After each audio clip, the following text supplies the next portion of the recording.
bukain pintu pakai kaki. Jedar gitu. Siaran apa kowe? Metu. Siaran no deso. Dan dewasa ini ternyata kita nggak boleh berhenti buat belajar karena setiap hari itu dinamis. Jadi ternyata ketika kamu ngerasa ilmunya cukup, wow, ternyata di atas kamu masih banyak orang-orang pintar di sana. Betul. Nah, akhirnya aku menandakan diri bikin WO itu, Mas. Dan kita memang udah ready itu di tahun 2016, Mas, udah settle.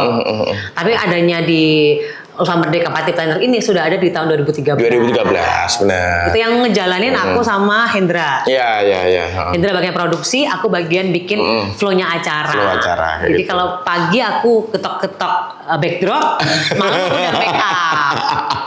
Ini dari sudut pandang orang klienmu aja sih. Banyak orang kadang ketemu aku juga, MC-nya siapa Mas? Atau siapa Mbak Ulfa? Kayak gitu, dia tuh sudah smiling gitu. Bener. Sumpah. Ini bukan ngade-ngade. Corner top. Amin. Ini bener sih. Berapa gelombangnya dulu? 102. Pindah ke 107. Oh iya, 107. Pindah lagi ke 102. 102. Kasian banget radio. 102.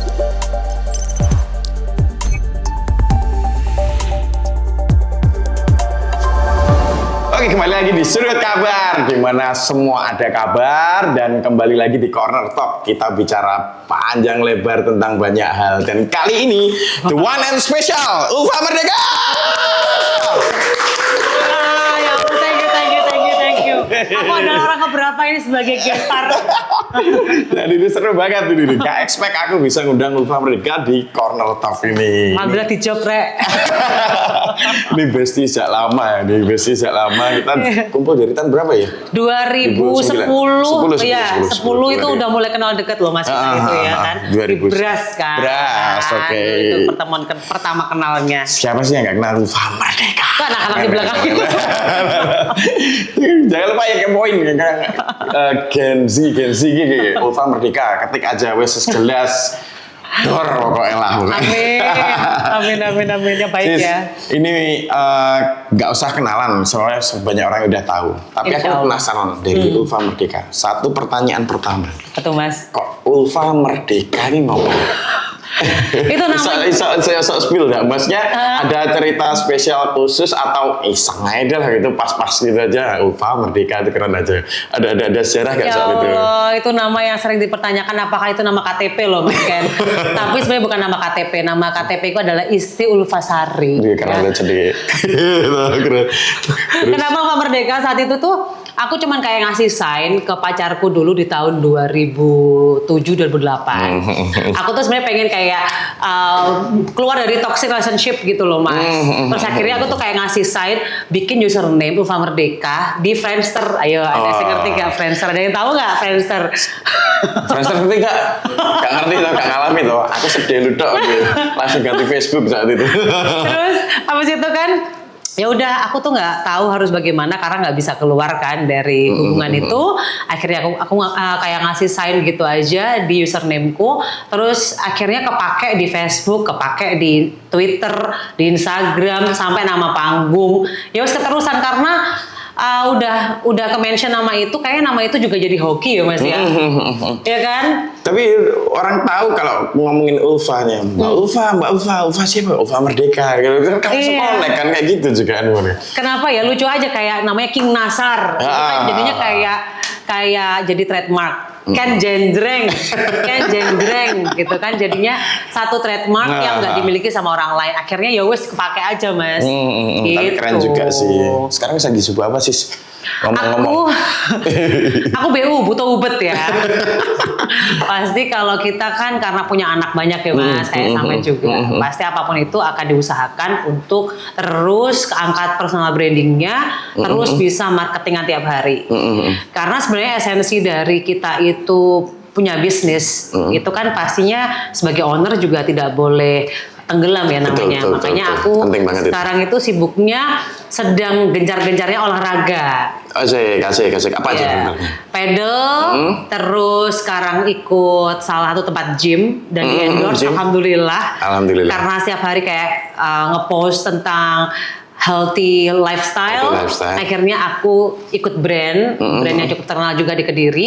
Terus akhirnya ya pedal itu akhirnya banyak teman. Ternyata olahraga itu nggak melulu untuk kita kayak individual ya Mas, tapi ternyata kita terkoneksi dengan banyak orang di situ. Dan akhirnya jadi ketemu networking baru. Ya. Fungsinya dari kita berawal dari hobi, ya kan niatannya kan memang benar-benar olahraga kan. Ya kan? Tapi akhirnya networking kebentuk. Kalaupun ya tentang kalau traveling masih suka dirimu ya traveling ya. Traveling itu kayak jadi salah satu rewardku Mas. Kalau seandainya uangku cukup untuk milih tas atau milih traveling, aku better memang milih traveling. Karena dengan traveling itu kayak membuka hal baru satu, lebih suka dengan experience baru dan memang experience itu lebih oke kalau dibagi. Makanya nggak pengen sendiri travelingnya, kalau bisa rame-rame, diusahakan. Jadi kayak sekarang tuh kalau uangnya masih cukup 10.000 semisal, pilih tas apa pilih traveling, aku mending traveling aja, tas nanti aja gitu. Iya sih, aku sebenarnya itu baru kebuka karena traveling itu salah satu jujur, aku juga ngikutin akunmu dengan apa asiknya gitu. Terus ada saudara ini kakaknya istriku ini kan juga suka traveling juga. Ternyata ketika merasakan kita tuh kayak kita tuh benar-benar ngerasain di another side dari hidup kita kayak gitu kan. Maksudnya yang kita tuh seharian kayak gini-gini aja, monoton bisa dikatakan ya. Ketika kita traveling, ada sesuatu yang kayak gini nih. Ini bukan soal masalah kayak gimana ya. Maksudnya oke lah kalau kita dapat foto, dapat postingan itu kan bonus. Tapi ternyata yang kita rasain kayak gitu juga sih maksudnya tuh. Kita kayak benar-benar hidup di another dimension gitu. Maksudnya kayak di sisi lain dari kita itu ketemu di ataupun nggak tahu baik traveling lokal ataupun abroad. Maksudnya itu sama aja kayak gitu menurutku. Sama aja karena memang kita kan tergantung kita maunya harus bagaimana. Maksudnya harus kayak apa style dari travelingnya itu. Tapi kalau memang aku tuh cenderung kenapa suka ke luar negeri karena yang banyak promo luar negeri Mas. Dibandingkan untuk pariwisata di Indonesia mungkin kalau Bali aku masih bisa untuk nge-reach. Kalau udah ke timur sedikit kayak Lombok dan seterusnya itu kadang-kadang biayanya lebih mahal kadang daripada ke luar negeri, betul. Saya ini menang mending guys, menang mending. Tapi ternyata memang dari aku sering ke traveling ke luar itu jadi hal baru, yaitu belajar tentang bisnis orang-orang etos kerja kayak apa di sana. Termasuk di China. China tuh etos kerja nggak ada orang lelet, nggak ada orang lambat, waktu adalah uang. Ketika kita beli, tapi ternyata kita lama untuk menerjemahkan, mereka akan langsung skip, nggak usah beli aja, gitu. Mending dia narik customer yang lain karena customer lain mungkin berpotensi untuk beli daripada kita yang cuma tanya-tanya doang. Makanya nggak terlalu digubris sama mereka. Jadi banyak experience ya, selain ya kita refresh, dalam artian refreshing, itu ada banyak experience juga tentang bisnis atau apa juga.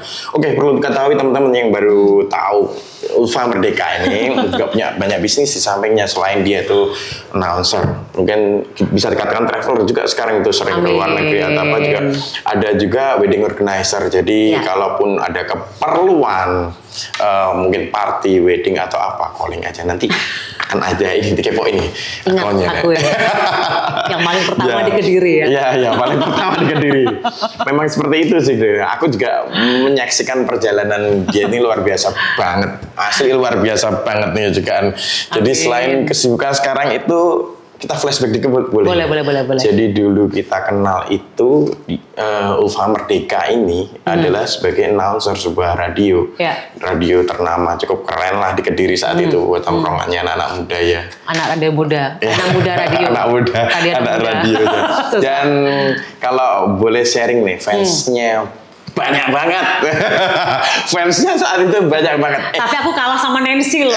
Kalah sama Nancy loh. Nancy kemana jadi sekarang nih? Sekarang jadi singer terkenal di Jakarta di bar-bar yang eksklusif tuh si Nancy. Iya. Ada teman kita namanya Nancy juga itu. Bener. Juga. Sama Johan. Kalah banget kalau ada orang nyamper di radio pasti cari Nancy, Diska, sama si Johan.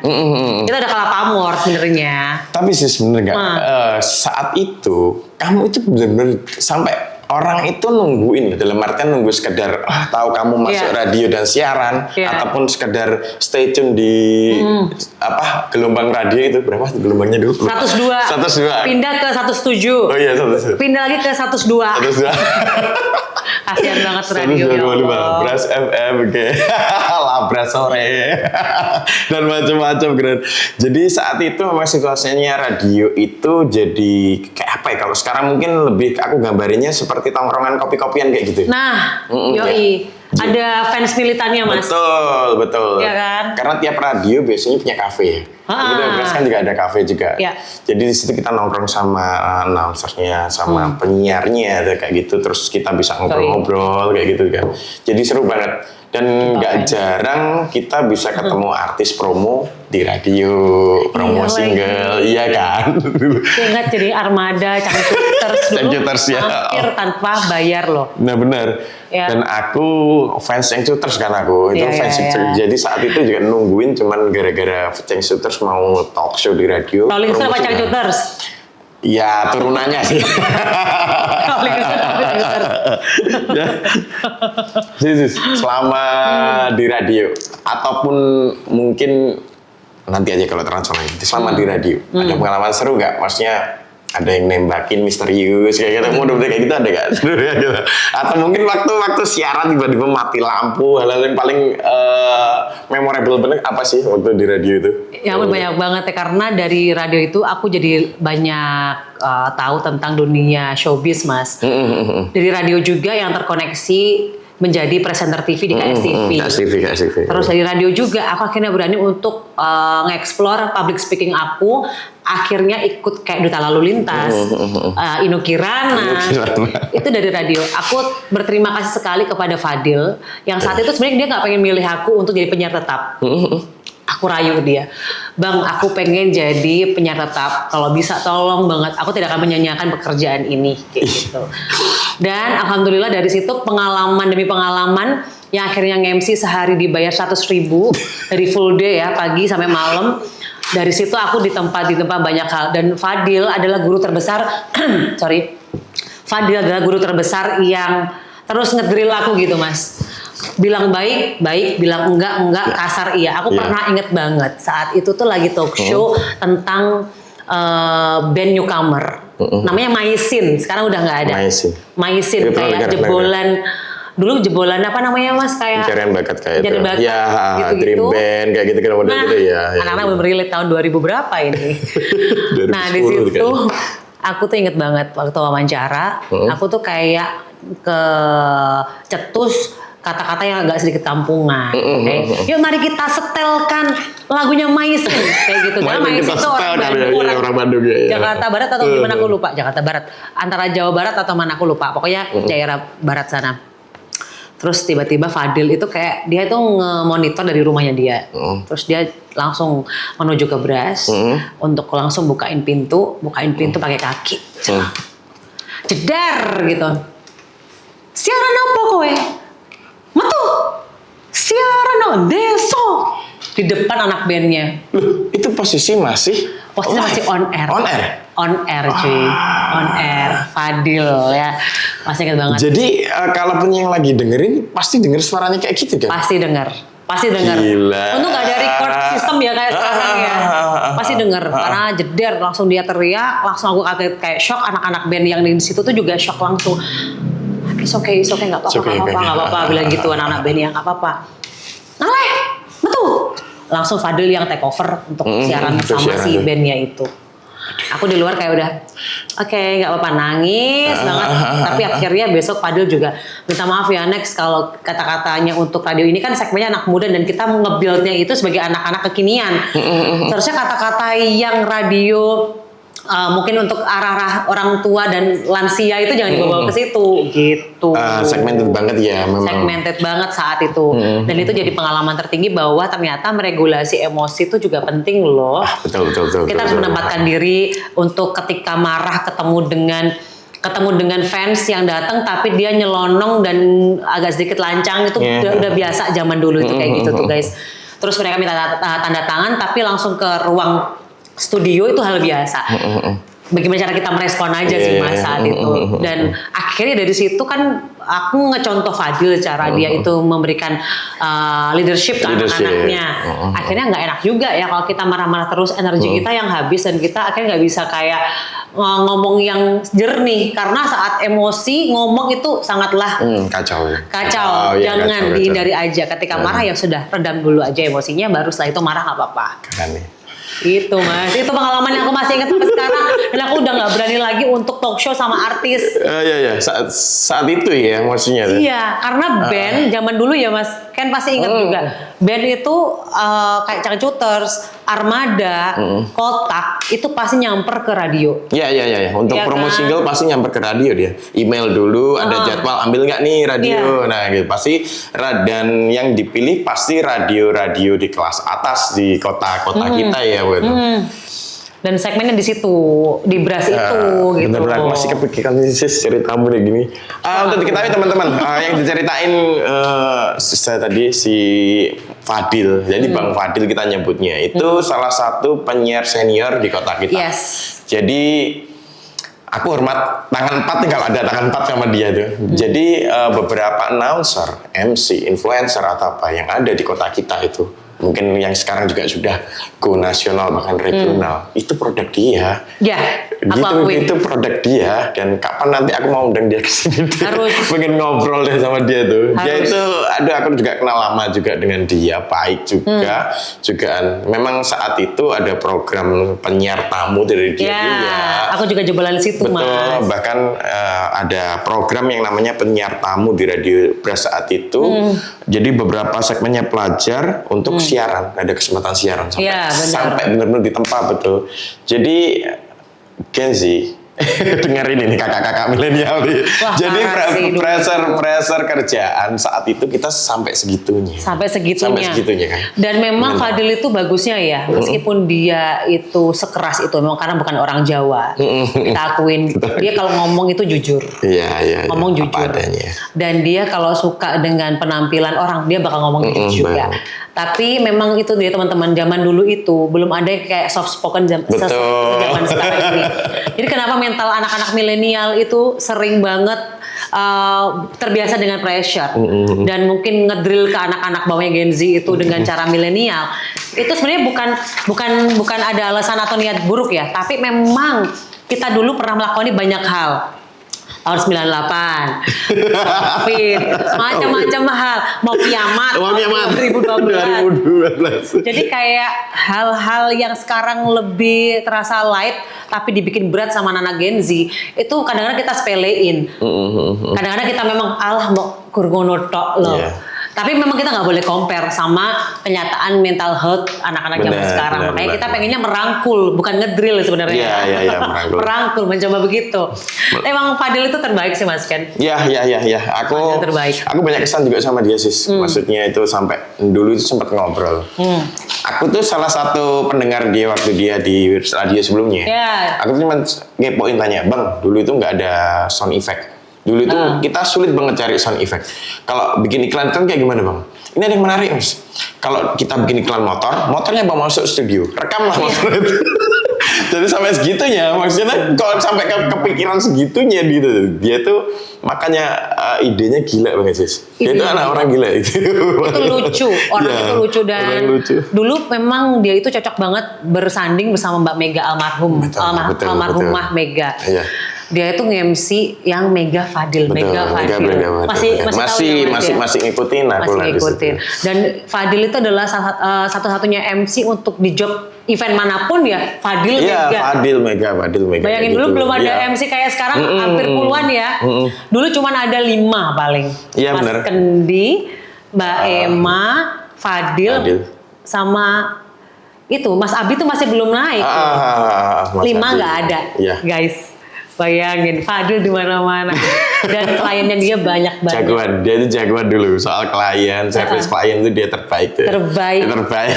Terbaik, bener kayak klien kemana ke klub malam wah ada Fadil. Itu kita ceritain sendiri aja. Ngomongin Fadil sekarang. Tapi aku satu hal Mas Ken, aku tidak pernah lupa dengan mention nama Fadil dimanapun. Kayak di buku skripsi aku, ketika diundang beberapa podcast, siapa mentor kamu? Fadil dan Panji.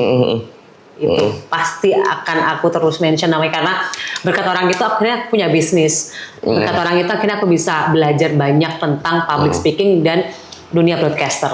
Soal transformasi sis. Yes. Jadi dari seorang announcer Ulfa Merdeka yang punya radio saat itu tuh sampai menjadi saat ini katakanlah itu tikungan tajam kan, tikungan tajam banget.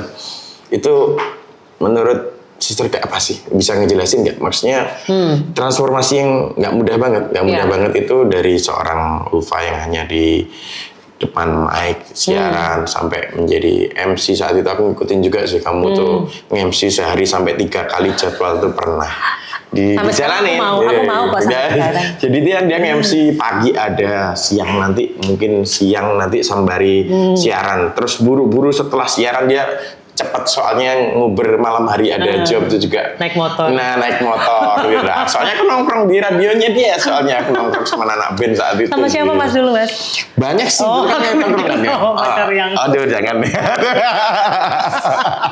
Mau kita buka nggak jadi? Jangan jadi kayak gitu. Jadi kayak mana bisa ceritain sih sensasinya kayak gitu sih maksudnya. Manuvernya cukup tajam ya karena tajam. Kok bisa sih kepikiran dari radio ke WO gitu. Iya. Terus apa hubungannya? Ternyata gini Mas turunannya dari broadcaster jadi MC.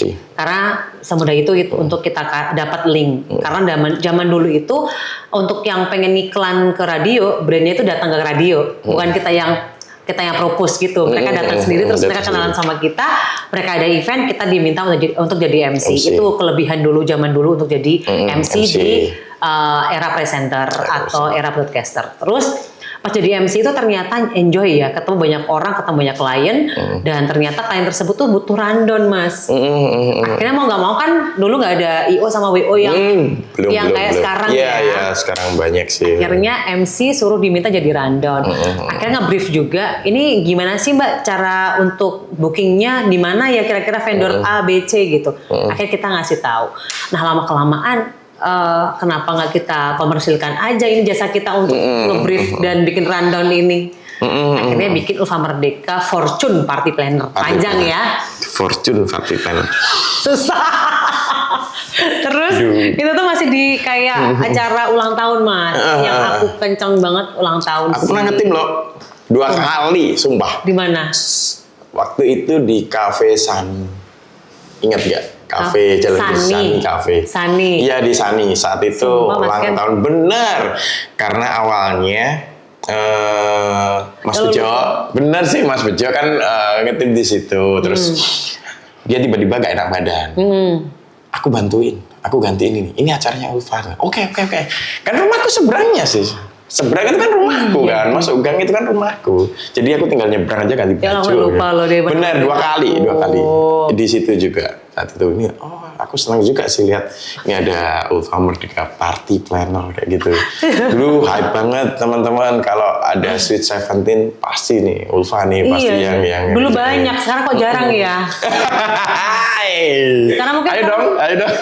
Anak-anak Gen Z tuh suka mungkin lebih santai gitu ya, mungkin estetik gitu pengennya, bukan yang dar-der-dor ya. Kalau dulu seru-seruan banget ya kalau Sweet 17 bahkan itu. Iya beneran, mereka tuh kayak adu konsep gitu guys.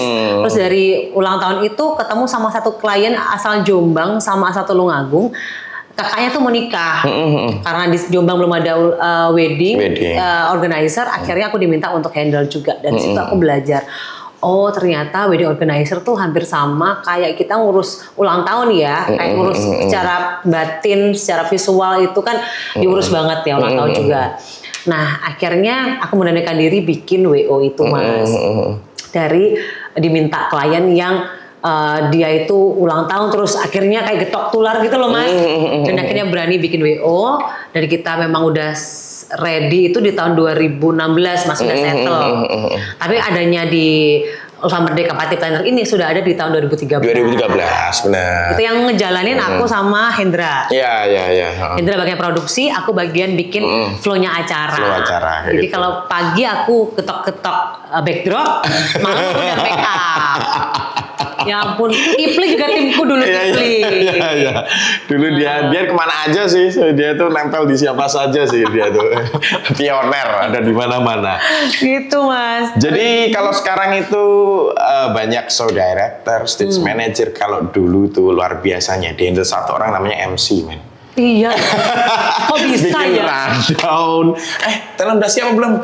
Dia break sebentar ngomong lagi. Kan gitu bener, sus. bener. Kan belum ada. Mungkin Iya, crew lagi. state aja yang nyiapin talent kayak gitu. Kan kamu yang ngatur semua. So, aku tuh baru sadar itu waktu ngobrol sama Mas Abi. Jadi ngobrol kayak gitu dulu nggak ada loh. Sekarang tuh enak banget, ada show director, ada stage manager. Dulu kita tuh benar karena yang main band dulu aku udah siap belum kan dia Iya, kira-kira iya. gitu loh. Dia baru present ini kita main kayak gitu. Jadi Iya. kalau dirasa dulu keren sih orang-orang dulu Keren. itu keren. Terus dia menerima komplain juga dari keluarga, Iya. misal nggak dipanggil kayak benar. gitu-gitu. Kok bisa ya? Zaman dulu aku waktu itu masih di nikahannya keluarga CB Mas, kayak juga diminta untuk seperti itu. Dan kalau dulu tuh zaman dulu MC wedding itu stay di panggung band. Kalau sekarang MC wedding harus dituntut sebagai MC yang mingle kemana-mana dan flow. harus seru. Iya. Kayak gitu, bedanya kayak gitu. Sekarang lebih eksploratif sih. Ya. Kan? Mungkin dengan berkembangnya konsep Iya. ya, artian kan sekarang tuh banyak konsep-konsepnya juga. Branding jualan ya Mas ya. Ya oke. Branding jualan begitu juga ya. Ya benar. Ya memang kadang itu kan ya orang tahu pun juga dari MC-nya Mbak Ulfa ketika wedding kayak gini Iya. kan gitu kan. Ya sih kayak gitu. Nggak kalau dulu sekarang tak rasa tuh MC itu lebih berat. Kalau sekarang mungkin ya itu lagi ada tuntutan-tuntutan yang beda seperti yang dulu kayak gitu kan. Iya, sekarang ada teman-teman dari vendor yang ngebantu banget, itu sangat ngebantu menurut aku Mas. Karena kalau nggak ada mereka itu flow-nya kita pun akan buta. Mestinya kita pegang rundown ya, tapi kita nggak tahu teknis di belakang panggung, teknis di area depan panggung. Jadi memang butuh banget bantuan IO atau WO ya di situ guys, kerja teknis yang nggak terlihat, yang hanya dilihat dari surface-nya aja hasilnya, tapi kalau prosesnya mungkin teman-teman itu yang berhak menjalani adalah WO dan IO aja deh. Nah itu makanya itu. Gitu. Betapa kerennya milenial. Nggak bisa sepelein loh. Boomer juga keren. Iya, gitu. Boomer Nggak bisa keren. sepelein. Boomer keren juga. Jadi seperti itu. Kadang tuh kalau aku ngelamun-ngelamun itu sendiri sih ingat-ingat zaman dulu, gila ya. Kita itu bisa lampauin fase-fase ataupun di dunia kita ya. Iya. Di dunia kita di event ataupun di wedding kita tuh bisa kayak gitu dulu bisa loh, maksudnya itu. Iya. Mana sekarang tuh benar-benar dipermudah banget karena berkembangnya situasi juga ya. Iya, internet juga. Iya, banyak-banyak insight dari luar yang kita itu bisa mengembangkan. Bener, Iya. bener. Sekarang mudah Mas, pakai Iya. ChatGPT kan udah dapat kisi-kisi. Iya. Kan dulu kita itu kalau seandainya ya kita pengen dapat klien, kita yang datang ke tempat nongkrongannya beliau. Kita yang nongkrongin dulu beliau, Benar. pura-pura kenalan, jualan habis itu guys. Kalau sekarang kan udah enak, kirim email, kirim DM WhatsApp segala macam, udah beres, udah bisa kenalan. Zaman dulu nggak bisa, harus human touch, harus face to face. Bayangin. Service door klien to benar door ya, door to nggak door, sih, Mas, door to kita door. jualan. Bener. Iya. Karena enggak situasinya media sosial belum booming seperti sekarang. Iya. Terus jarang banget untuk IO ataupun WO itu kan masih jarang. Orang itu kita kan bener ngedukasi, ini loh ada orang yang memaketkan kayak gini, kamu lebih mudah untuk acaramu atau apa yang memang gitu ya. Oke, tapi dari situ aku jadinya paham Mas bahwa setiap hari adalah marketing. Betul. Kemarin sempat ngobrol sih sama ini orangnya ini. Oh ya? Dia dikasih insight aku. Tita. Ya, Tita ngasih insight aku. Bener nggak dari lahir kita itu sudah jadi marketing. Kita nangis minta apa? Minta susu kayak gitu. Iya. Ya, kita memang kalau marketing sih sekarang dari sisi apapun kita bisa dikatakan marketing. Marketing, Mas. Iya benar, kita effort sesuatu untuk mendapatkan sesuatu. Benar. Seperti itu juga. Makanya yang dirasa dulu kalau kita di lamaran kerja marketing, marketing nih, kayak gitu kan, kita menyepelekan sebuah posisi sebuah marketing. Sekarang itu core banget menurutku. Ya. Personal branding itu juga marketing loh, Betul Mas. sekali. Kalau personal branding itu kan lebih kayak menunjukkan kepada dunia siapa kita dan siapa tujuan untuk kita dapatkan peluangnya. Tapi kalau marketing itu udah menempel di kehidupan kita setiap hari dan harus kita lakukan. Kalau kita nggak marketing diri sendiri atau nggak marketing produk kita, orang lain mana tahu. Ya. Brand besar aja butuh marketing, Mas. Betul. Bahkan kalau ini dari sudut pandang orang klienmu aja sih, banyak orang kadang ketemu aku juga, MC-nya siapa Mas? Atau siapa Mbak Ulfa? Kayak gitu, dia tuh sudah smiling gitu. Bener. Sumpah. Ini bukan ngade-ngade. Corner talk. Amin. Ini bener sih. Termasuk ini tetangga depan kantor nih, Bu Joko itu. Ya, ada tetangga sebelah ini yang bilang, enggak pakai Mbak Ulfa Mas, MC-nya bener, sampai tanya kayak gitu. Jadi memang berpengaruh itu personal branding sama ya itu tadi, semuanya itu kan berbalut marketing, berbalut dengan konsep-konsep itu semua. Ternyata kamu sudah bisa touching segitunya ke masyarakat. Iya, gitu. karena dulu touchingnya kan lebih bonding tuh, Mas. Betul. Kalau sekarang mungkin sosial media kita gerakkan, kalau aku sih tujuannya ketika aku pengen tetap bisa relate dengan orang-orang di Instagram, ketika mereka menanyakan apapun, aku selalu berusaha untuk jawab. Itu salah satu personal branding sama marketingku, Mas, agar mereka juga ada engage gitu loh sama aku. Bener. Kalau zaman dulu kenapa Bu Joko itu masih ingat Bu Joko? Itu karena mungkin kita sering ngobrol sama kalau alat Coki Sitohang ngolah bukan peres untuk ngambil uangnya gitu, enggak, tapi untuk lebih dekat, siapa tahu ini jadi marketing secara organik. Itu udah reality banget sih, makanya untuk jaringan kita itu harus bukan rahasia, intinya sudah rahasia umum, bukan? Rahasia umum kalau kita baik sama orang pun, ya siapa tahu relate dengan apa sih, dia perlu apa, ternyata kita bisa bantu dia. Nah, seperti itu kan konsepnya. Memang itu rahasia umum, bukan hal yang menurutku bukan yang itu buruk juga, bukan kita memanfaatkan, enggak sih menurutku ya memang ini orang perlu apa, kita bisa apa. Aku lihat Coki Sitohang itu emang orangnya memang sengaja untuk seperti itu, dia menghafalkan nama itu juga susah banget ya. Dan untuk bisa ngeksplor diri sendiri agar tidak cenderung eksklusif banget, terlalu individualis gitu ya, harus membaur dengan para klien. Kita nggak tahu klien mana yang bakal ngejob kita loh yang dari beberapa orang itu. Makanya setiap orang yang eye contact dengan Ulfa pasti akan sapa.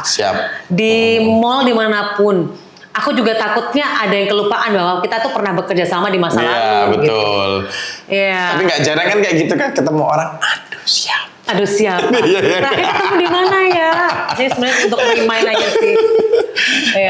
Itu sering juga kalau gitu ya. Memang kita yang suka marketing kayak gitu ya memang seringnya kayak gitu.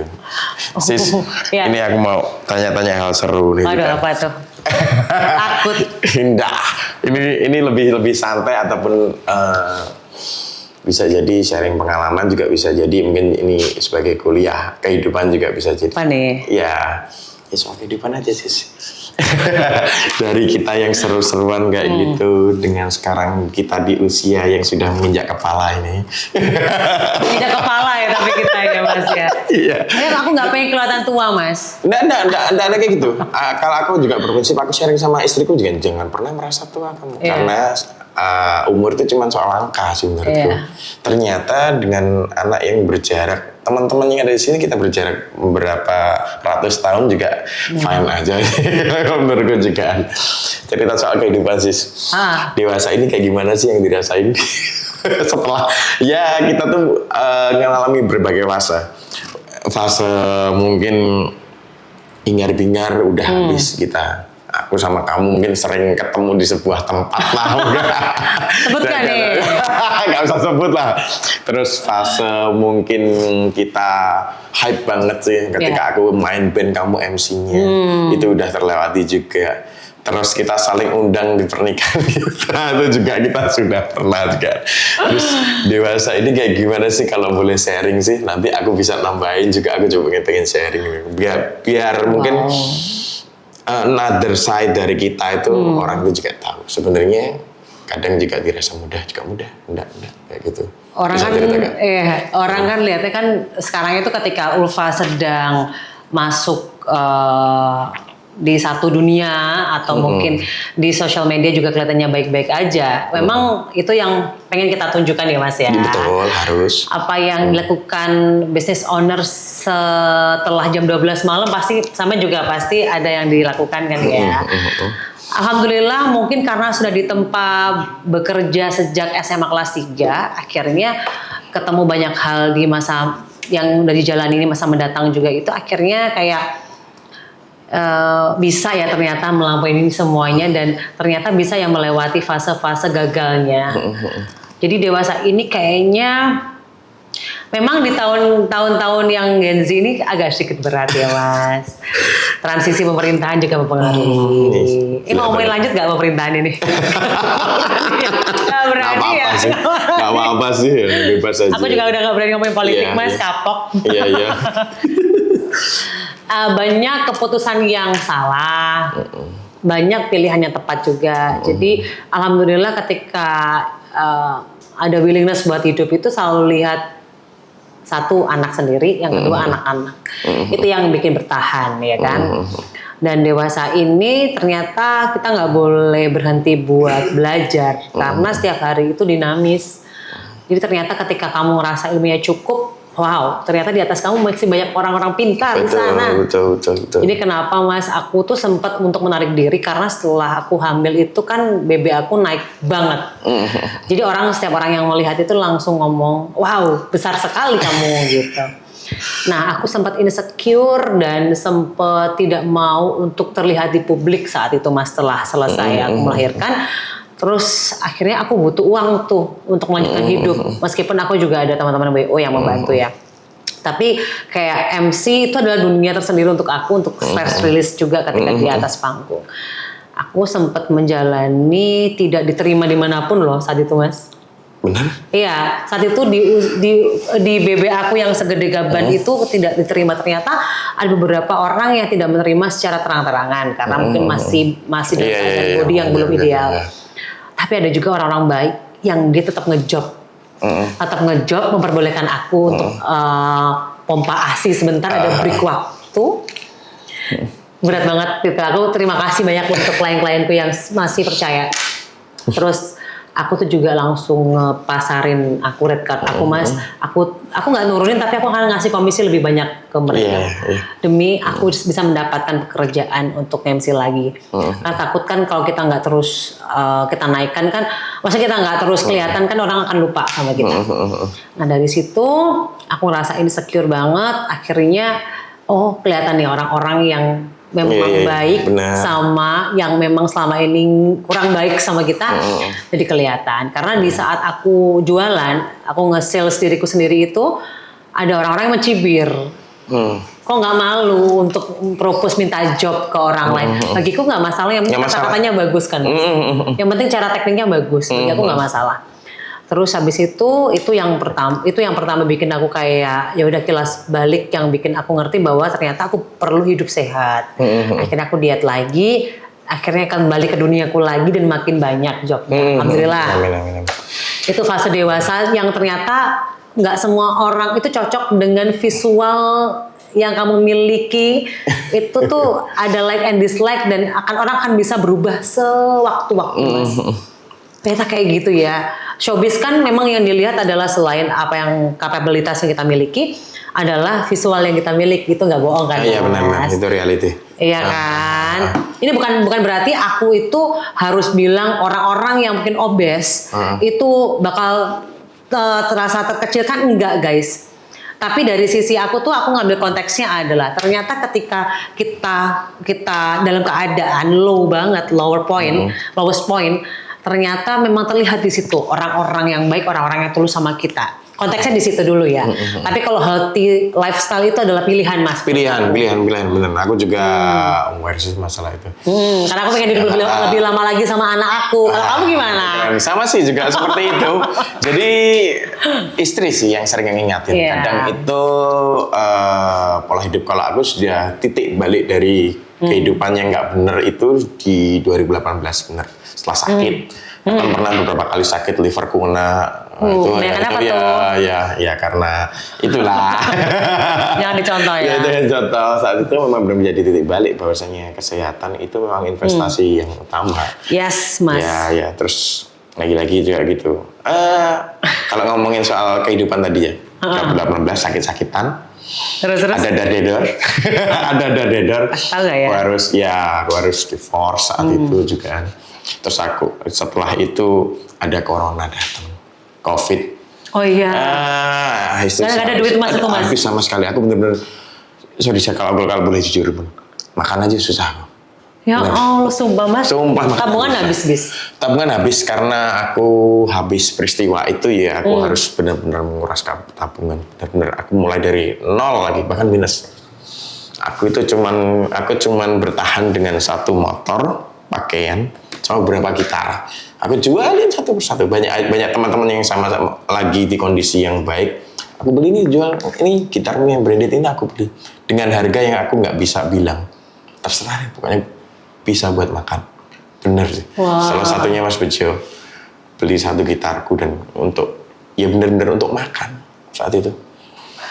Dan itu bener-bener COVID berat banget sih kayak itu juga. Makanya aku bilang kamu tuh udah, kalau dari sisi aku kamu itu udah luar biasa sekali melalui fase-fase yang seperti itu. Iya, terus dimana terus fase yang tadi kamu ceritain juga tuh soal orang juga mencibir soal sorry, maksudnya physically kayak gitu. Cuman padahal kalau aku sih sudah terbiasa dari dulu ya, memang nggak menilai dari fisik. Kamu sih masih worth it untuk seorang announcer, untuk seorang MC.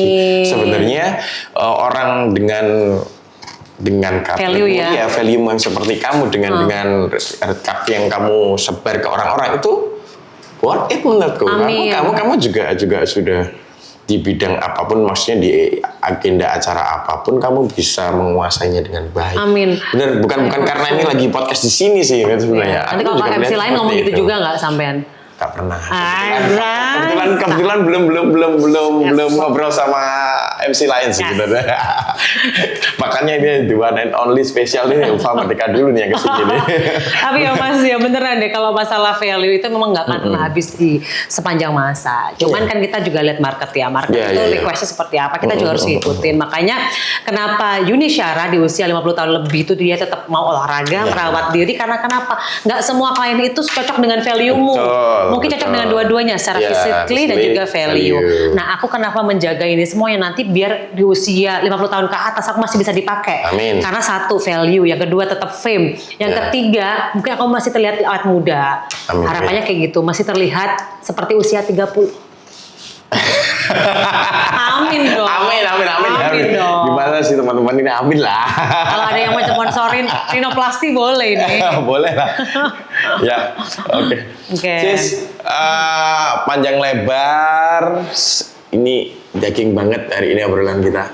Terima kasih udah main-main. Ya, aku masih pengen ngobrol panjang kita. Ya, nanti kita next season adalah maksudnya di fase lain kita nanti obrolan yang lebih panjang lagi. Yang jelas kamu di bawah. Iya.